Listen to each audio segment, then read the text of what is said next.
Hi friends, అందరికీ నమస్కారం. Welcome to my channel. Friends, AP రాజధానికి సంబంధించి మరొక ముఖ్యమైన ప్రకటన అయితే వచ్చింది. దానికి సంబంధించిన వివరాలు ఈ వీడియోలో తెలుసుకుందాము. వీడియో స్కిప్ చేయకుండా పూర్తిగా చూడండి, అప్పుడే మీకు కంప్లీట్ ఇన్ఫర్మేషన్ అయితే అర్థమవుతుంది.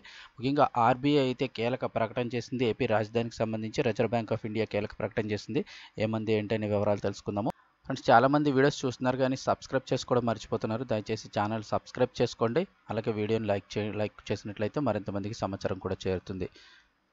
వివరాల్లోకి అయితే వెళ్ళిపోదాము. ఏపీ రాజధానిపై reserve bank of India RBI అయితే సంచలన ప్రకటన చేసింది.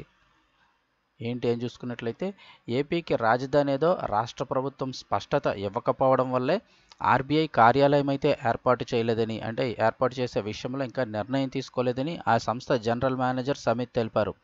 అమరావతిలో ఆర్బీఐ కార్యాలయం ఏర్పాటుపై గుంటూరుకు చెందిన జాస్తి వీరాంజనేయులు 2023లో ప్రధాన కార్యాలయానికి లేఖ రాశారు.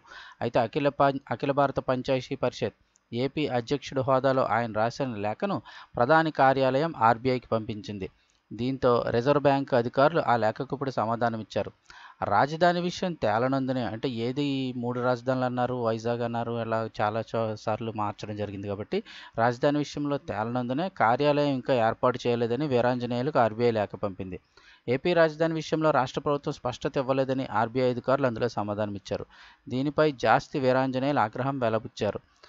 2016లోనే అమరావతిలో ఆర్బీఐకి అప్పటి తెలుగుదేశం పార్టీ ప్రభుత్వం 11 ఎకరాలు కేటాయించిందని, కేంద్ర ప్రభుత్వ మ్యాప్లో ఏపీ రాజధానిగా అమరావతినే గుర్తించింది. పార్లమెంటు సాక్షిగా కూడా అమరావతి రాజధానిని ప్రకటించింది. అయినా ఆర్బీఐ అధికారులు ఏపీ రాజధాని ఏదో తెలియనట్టు సమాధానం ఇవ్వడం దారుణమని అయితే ఆయన వ్యాఖ్యానించారు.